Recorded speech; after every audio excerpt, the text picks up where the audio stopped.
Karena di badan riset tentu tugas sehari-hari saya, fokus saya tentu ke masalah riset, riset dan inovasi. Nah, karena riset, maka harus publish di high level jurnal. Jadi jurnalnya itu yang pada high level gitu ya.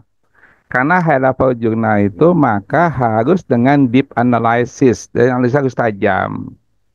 Konsepnya sederhana bahwa kebijakan apapun yang diambil itu akan benar bila mana didukung dengan hasil riset yang benar. Nah, hasil riset yang benar itu tentu publish pada jurnal-jurnal yang high level tinggi. Mengapa? Karena akan melalui satu tahapan review yang sangat-sangat-sangat ketat. Nah, apa yang saya sampaikan di sini, karakteristik of mesoscale convective system atau MCS dan dampaknya kepada curah hujan lebat, ya, heavy rainfall, bukan extreme rainfall. Karena kalau apa ya, ada hujan lebat, ada hujan sangat lebat. Kalau sangat lebat itu ekstrim, tapi ini heavy rainfall, curah hujan lebat di Indonesia. Saya mengambil kasusnya ini yang terjadi di IKN pada bulan Maret 2022. Jadi bulannya sama, cuma tahunnya beda. Nah, kita lihat kenapa kok curah hujannya yang lebat itu nggak di kawasan Kalimantan ya, tapi ada di awal-awal Maret itu ada di kawasan Pulau Jawa, khususnya Jabodetabek. Ini adalah output saya yang baru saja publish di sini. Jadi kalau kita cek di Scopus ya, ada namanya Characteristic of Mesoscale Convective System. Ini baru publish tahun 2025, tepatnya tanggal 17 Februari kalau nggak salah.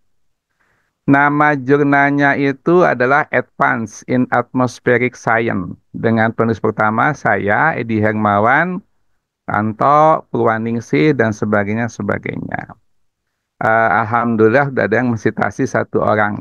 Sekali lagi saya bilang, kita cek apakah publishernya ini AAS itu berkualitas tinggi atau tidak. Karena Badan Riset dan Inovasi Nasional penekanannya adalah risetnya harus berkualitas tinggi. Nah, inilah pertama saya mengeceknya di Web of Science.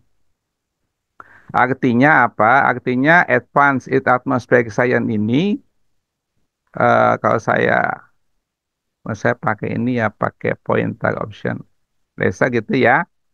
Kalau saya ketik ini, saya set gitu, hasilnya adalah ini. Jadi memang Advanced and Atmospheric Science itu masuk di Web of Science. Artinya memang ini salah satu kriteria untuk jurnal bereputasi tinggi. Dari Web of Science, reputasi tinggi. Bagaimana dengan yang lain? Saya cek kemudian di tempat yang lain. Dengan Springer Nature, ini pun masuk bereputasi tinggi. Jadi karakteristik ini tercatatlah di Springer Nature. Ada Edi Hermawan dan tim di sini. Masih penasaran saya cek lagi eh, di Sechimago JR. Pun dia termasuk yang H indeksnya cukup tinggi sekitar 87. Dan kalau saya cek posisinya adalah dia tetap masuk Q1 dengan impact faktornya sekitar 1,85. Jadi apa yang saya lakukan, apa yang saya kerjakan tentu memenuhi syarat untuk bisa masuk jurnal bereputasi tinggi yang tentunya reviewnya itu amat-amat sangat ketat di sana. Jurnal similar itu ada yang Meteorology Research, Atmospheric Oceanic, dan sebagainya. Tapi saya hanya fokus ke yang ini saja. Ini yang baru saya publish. Berikutnya mungkin akan ada yang cuma saya belum bisa menyebutkan di sini.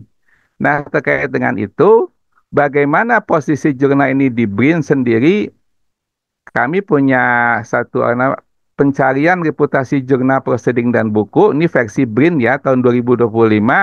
Saya ketik Advanced in Atmospheric Science, hanya saya menemukan ini termasuk jurnal bereputasi tinggi untuk tahun 2025. Jadi, dari 4 jurnal itu, konsisten menyatakan ini group fatality tinggi. Ini menjadi hal yang sangat penting supaya ya apa yang saya lakukan itu tahapannya benar lah, kajian ilmiahnya benar. Nah, hanya saya masuk sini. Karakteristik mesoskal convective system dan dari impact heavy rainfall in the Pacific. Ya, memang sekilas manusia orang Indonesia semua ya.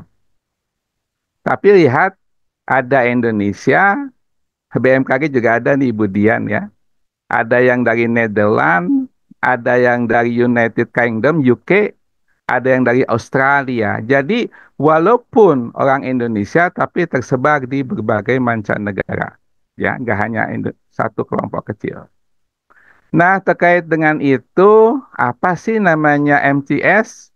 MTS itu ya National Weather Service ini, bahwa MTS itu maybe katanya berguna untuk kalian since one of impact kepada weather here. Jadi masalah weather ekstrim, masalah severe weather itu strong wind dan sebagainya itu biasanya terkait erat dengan dinamika mesoscale convective system. Ini tidak bukan adalah kumpulan awan-awan CB yang besar begitu, mulai dari kapan dia terbentuk, kapan dia berkembang, kapan dia matang, kapan dia luluh kembali. Nah, inilah gambarannya. Ini yang kalau trackingnya global. Jadi dari mulai bayi, besar awannya, makin besar, kemudian dia matang, kemudian dia menghasilkan impact yang cukup dahsyat nanti. Biasanya sih bentuknya itu curah hujan tinggi, kemudian dia akan meluluh karena inersinya habis, dan akhirnya dia decay habis gitu ya. Nah, tahapan evolusi inilah yang akan saya bahas di paper ini. Nah, terkait dengan ini, MTS Precipitation Fraction ini terlihat memang kawasan Indonesia yang ini nih yang saya ringkarin ini adalah kawasan yang merah ya. Merah itu artinya MTS precipitation fraksinya itu cukup besar. Hampir mendekati 70-80%. Nah, sampai sini sudah sebentar. Nah, ini abstrak juga penting ya. Tapi saya nggak akan membacakan satu persatu ya. Poin pentingnya gini bahwa curah hujan lebat di daerah ikan itu akibat dipengaruhi oleh namanya perilaku dinamika MCS, di mana MCS itu ternyata di dalam perkembangannya itu dipengaruhi oleh berbagai macam fenomena. Ada yang bentuknya MJO, Medium Julian Oscillation, atau juga bentuknya gelombang atmosfer. Apakah itu Kelvin, apakah itu Rossby, atau gabungan keduanya. Tetapi juga ada faktor lain yang mendukung, yaitu yang namanya apa ya? Sistem kan La Nina, ini ada La Nina, ada juga Asian Monsoon. Nah, ini panjang perjalanannya, tetapi nanti saya akan coba bagaimana paper ini bisa tembus ke arah sana. Nah, ini bahasa Indonesianya. Saya skip aja karena akan menghabiskan waktu yang banyak. Poin pentingnya gini bahwa ini artikel highlightnya ya, satu MCS itu diduga sebagai faktor pemicu utama terjadi hujan lebat atau heavy rainfall, IKN. Kejadiannya itu 2 hari ya, 15 sampai 16. Biasanya saya selalu mengawali apakah tanggal 15-16 itu dampak sosial ekonominya seperti apa. Berapa kerugian yang harus ditanggung oleh pemerintah daerah atau pusat akibat kejadian fenomena curah hujan lebat ini. Kemudian, nah MCS ini dibagi dalam beberapa fase, mulai dari pertumbuhan, perkembangan, matang, akhirnya menuju decay, seperti saya sebutkan tadi. Nah, perkembangan MPS ternyata dengan beberapa faktor, dari MJO, gelombang atmosfer, seperti saya sebutkan tadi, di mana peranan faktor tersebut ternyata berbeda-beda. Nah, kalau dikatakan tadi ada La Nina, ada Asian Monsoon, untuk kasus yang curah hujannya terjadi dalam waktu singkat, ini sepertinya La Nina Asian Monsoon bisa kita abaikan. Saya mengawali dari ini dulu, sedikit lokasinya. Ini lokasinya ada di KN. Nah, pada tanggal 21 Maret kemarin itu kan posisi matahari tepat di ekuator ya, namanya equinox.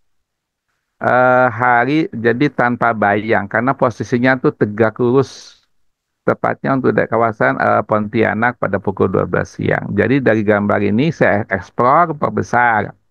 Nah, inilah IKN yang sama-sama kita ketahui bersama. Yang dari sini, kemudian, nah ini evolusinya itu mulai dari awan. Awan itu ya, kalau saya bikin ilustrasinya seperti ini, mulai dari pre-MCS, initiation, kemudian berkembang, growth, kemudian dia matang, mature. Nah, pada saat mature ini yang berbahaya gitu ya, dia decay dan dia dissipation. Nah, maksud saya adalah setiap perkembangan awan dari fase ke fase ini ternyata peran daripada masing-masing gelombang itu beda-beda. Oh, MGO-nya beda-beda juga. Nah, ini saya menggunakan konsep ini, klasifikasi MTS itu dikembangkan oleh Dirac dan juga Yang et al. 2015.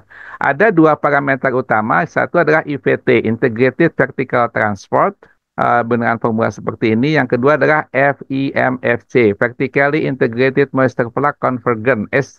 Nah, ini kalau lihat dari papernya itu adalah FIMFC is the main trigger for the main masuk ke satu kawasan yang low pressure, tekanan rendah, di mana uap air tersebut di bawah angin. Jadi angin ini didekati oleh dua, yaitu angin zona dan angin meridional. Nah, inilah nanti fasenya itu ada MCC, PEHCS dan sebagainya. Mungkin ini agak-agak asing ya, saya mohon maaf. Tetapi setiap kami melakukan satu kegiatan riset tentu ada basis ilmiah, ada basis penelitian sebelumnya yang mendukung kenapa ini harus dikerjakan. Nah, inilah kami mengawali dari klimatologisnya dulu. Dari tahun 2009-2020, ternyata memang pada bulan Maret intensitas curah hujannya walaupun tidak ekstrim sampai 350 ya, tapi tinggi. Ini mengindikasikan bahwa kawasan IKN itu tipenya adalah tipe yang ekuatorial karena dia mengalami dua puncak.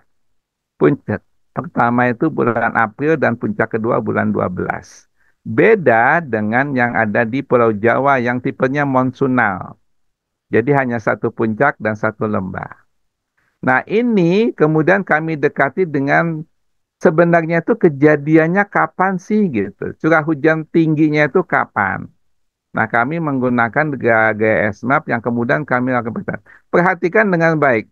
Bagaimana konsistensi, bagaimana ini tergambarkan dengan jelas bahwa pada sekitar pukul 18 itu terjadi penaikan.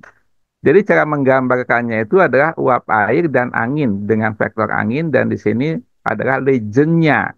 Dia terikut berapa?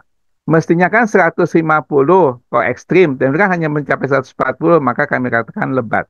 Jadi gambar pertama ini adalah bagaimana uh, konsistensi antara kenaikan ini dengan yang ada di gambar di bawahnya. Yang kedua adalah, nah ini evolusi. Kami menggunakan TBB pada saat pre-MCS, pada saat initiation, pada saat apa ya bertahap gitu. Date ke mature ke decay. Jadi lihat, pertama memang nih kota kecilnya ada IKN, ya. Kita lihat awal pertumbuhan awan MCS itu berada di sebagian di kawasan barat laut. Kemudian dia membesar, makin membesar, tapi dia belum belum menyerang IKN ini. Nah, begitu pada pukul 18, mature dia, IKN udah masuk. Kemudian setelah gambarnya biru pekat ini, kan kalau OLR-nya rendah, biru ini kan curah hujannya tinggi. Berarti curah hujan tinggi itu terjadi pada saat mature, decay, pukul 18. Dan ini konsisten dengan hasil yang digambar sebelumnya ini. Seperti itulah kami menggambarkan bagaimana evolusi MCS itu tergambarkan dengan jelas. Ini tentu menggunakan ya bahasa pemrogramannya waktu itu adalah Python. Nah, dari sini kemudian kami terus berkembang. Bagaimana kalau kita dekati dengan gaya satelit menggunakan data GS Map dan sebagainya. Akan terlihat jelas juga bagaimana konsistensi gambar yang tadi itu dengan GS Map. Tetapi harus diketahui bahwa sekarang bagaimana nih pada saat evolusi dari mulai dia bayi prematur, pre-MCS itu hingga dissipation, itu peran daripada masing-masing gelombang atmosfer seperti apa. Ini datanya jam-jaman ya. Nah, jauh sebelum itu kita kaji dulu. Kalau di lapisan 850 itu berapa lag time-nya kalau menggunakan vertical velocity di lapisan 500 hektopascal sekitar 5,8 kilometer, sekitar ya 5.800 meter di atas permukaan laut itu seperti apa. Terlihat sekali lagi bahwa ketika dia mencapai maksimum, ketika ini juga jadi gini, ketika humidity-nya itu maksimal, pada saat itu vertical velocity-nya adalah minimal. Jadi ada dua pattern yang berbalik. Nah, tidak hanya cukup di situ, sebenarnya curah hujan IKN ini itu arah anginnya dari arah mana saja dominan. Serangan pertama itu kami melihat adanya di arah tenggara. Ini pada layer keberapa saya ini. Tapi pada trajektori ke 1000 gini. Bagaimana arah dan kecepatan angin pada multi ketinggian ya. Ketinggian 1000, 1500, 2000, 3000 itu gimana? Jadi ini kami menggunakan namanya teknik high split trajectory model untuk mengetahui sebenarnya uap air itu dominan dari arah mana, kemudian berapa besarnya, dan bagaimana itu bisa kami ilustrasikan angin itu. Ternyata arah dan kecepatan angin itu beda-beda masing layer. Responnya pun apa ya, kawasan beda-beda. Jadi serangan fajar itu nggak hanya dari satu sumber, ada dari berbagai arah masuk ke kawasan ini. Itu yang kami temui di sana. Yang kedua adalah sekarang bagaimana peran daripada masing-masing gelombang. Kita lihat di sini, eh gimana cara nah ini gini. Ini menggunakan TPWV. Jadi ada namanya EAR, Equatorial Rossby, ada namanya Kelvin, ada namanya MJO, ada namanya Mixed Rossby Gravity, ada yang menggunakan low frekuensi. Ini seperti La Nina. Dari masing-masing gelombang atmosfer ini kita kaji, kita telaah bagaimana evolusinya sejak tanggal 1 Januari 2022 sampai dengan tanggal 22 Maret. Nah, kita lihat ini crossnya dari kawasan IKN-nya, terlihat sisi kilas bahwa yang clear itu yang jelas itu adalah yang ER, Equatorial Rossby, didukung dengan yang MJO. Yang lainnya seperti Kelvin ada tetapi tidak setegas ER. Yang low frekuensi ada tetapi ya kejadiannya jauh sebelum memasuki IKN. Kurang lebih ceritanya seperti itu. Bentar ya. Nah, dari sanalah kami melihat lagi. Jadi kajiannya itu gini, kalau ingin mengamati fenomena yang ekstrim harian, maka datanya harus jam-jaman. Kemudian nggak bisa lagi sifatnya deskriptif. Kami melihat secara kuantitatif.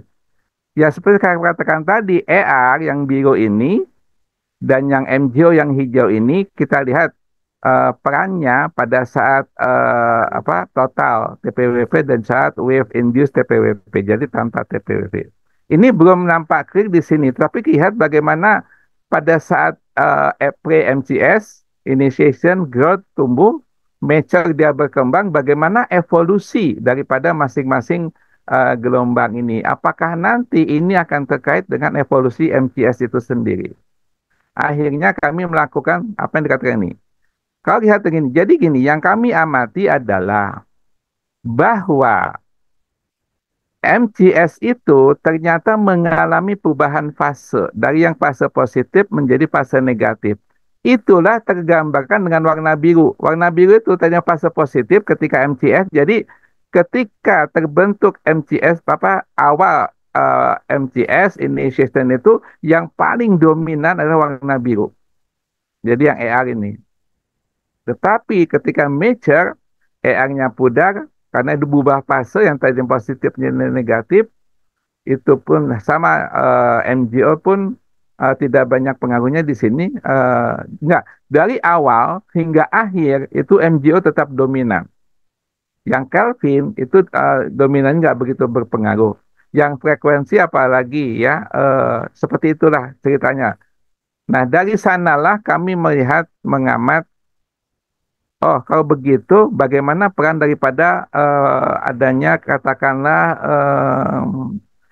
La Nina? Bagaimana peran dari monsun Asia pada saat itu? Kalau dari cross check ini nggak nampak jelas karena ketika ini kami buatkan data Nino 34, bahkan kami gabungkan Nino 34 dengan IOD untuk melihat ekstremitas. Ternyata pada saat itu tidak terjadi Ji. Artinya apa? Artinya tidak pengaruh tidak cukup apa ya? Tidak ada pengaruh yang signifikan antara Nino 34 dan monsun dan sebagainya terhadap apa yang terjadi di Kalimantan pada saat itu.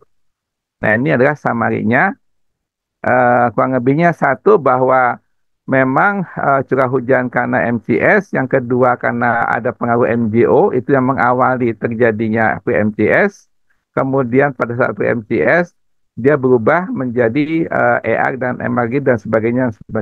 Dari sana ya, dari apa yang kami pelajari di mana di IKN tadi, mungkinkah kami terapkan pada saat terjadinya banjir bandang di Jabotabek tanggal 3-4 Maret. Kita lihat pertama dulu, ini hasil dari Pentaski. Tanggal 3 memang kawasan kita ya cukup didominasi oleh awan-awan yang menghasilkan curah hujan tinggi.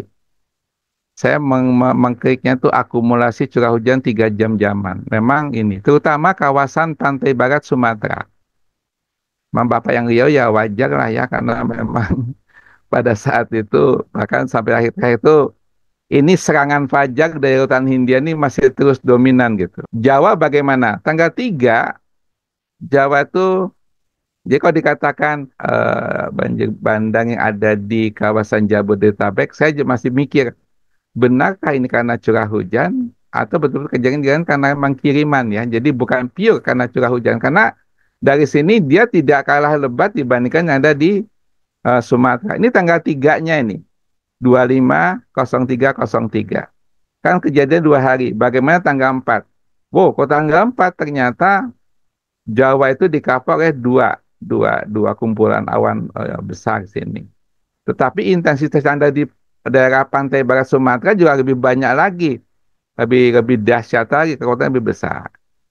Nah, sekarang masalahnya adalah karena memang untuk kejadian-kejadian yang ekstrim harian harus didekati dengan data yang jam-jaman, akhirnya pendekatannya ya mau tidak mau saya sementara menggunakan yang ada di North Carolina Institute for Climate Studies.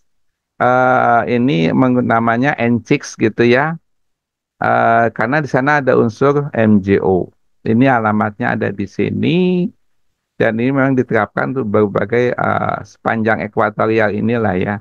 Dan kalau saya kaji lebih jauh, ternyata ada yang observasi, ada yang projected, jadi yang prediksi.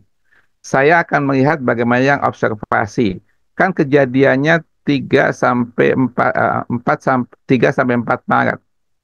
Ternyata di sini untuk kawasan Indonesia itu didominasi dengan warna hitam. Hitam itu ya NJO. Tetapi ada juga yang warnanya ungu. Ungu itu yang didominasi oleh ER. ER itu Equatorial Rossby Waves. Jadi perpaduan. Jadi sebagai ini, sumber uap air utama itu dari Lautan Hindia, MJO. Karena itu memang kuat sekali, dia memasuki fase 3 dan fase 4, masuk ke kawasan kita, tetapi dia dihadang. Itu kan daerah barat, dihadang oleh kekuatan daerah timur. Namanya Equatorial Rossby, dan keduanya bertemu. Perpaduan kedua itulah menghasilkan suatu pusaran kuat, apakah itu vortex atau tropical cirrus sebagainya, yang menyebabkan uap itu dihempaskan ke kawasan daratan yang ada di pantai barat Sumatera atau sebagian ada di Pulau Jawa. Kurang lebih simpelnya seperti itu. Nah, dari sanalah kemudian yang bisa kita lakukan adalah ini ya, bentar. Kedepannya satu kejadian 34 di bagian barat BMI Benua Maritim Indonesia itu diduga didominasi karena perpaduan antara MJO dan ER, Median Julian Oscillation dan Equatorial Rossby. kedepannya untuk setiap kejadian ekstrim harian, maka saran saya konsentrasikan ke monitoring MJO dan tropical waves yang menggunakan data jam-jaman. Jadi kalau di luar negeri sana itu mereka udah biasa monitoring MJO dan tropical waves. Hanya saja kelemahannya gini adalah kita selalu bicara tentang mekanisme, mekanisme, dan mekanisme.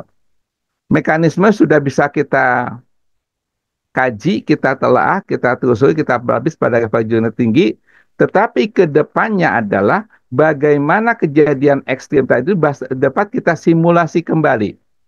Kalau kita bisa mensimulasi kembali kejadian itu dengan tingkat korelasi yang tinggi, katakanlah R kuadrat itu 0,9 gitu ya, atau bahkan berimpit 0,99, maka kita akan maju ke tahap prediksi. Nah, prediksi dibagi dua, ada yang berbasis spasial, itu menggunakan deep kriging, karena ini penting untuk kawasan yang tidak ada curah hujannya, karena sebagian besar yang saya amati data-data ada di daerah hilir, di daerah lowland, di daerah dataran rendah. Padahal Waktu curah Pak hujan Edi. tinggi itu ya sudah selesai. Nah, curah hujan tinggi itu ada di kawasan yang highland, daerah pegunungan dan sebagainya. Dan mengkombinasikannya dengan Arima. Arima ini walaupun apa ya konvensional, tapi dia masih punya powerful besar karena dia mengandung suatu formula yang bisa kita turunkan. Nah, itu saja dari saya. Mohon maaf, sekian dan terima kasih. Wassalamualaikum warahmatullahi wabarakatuh.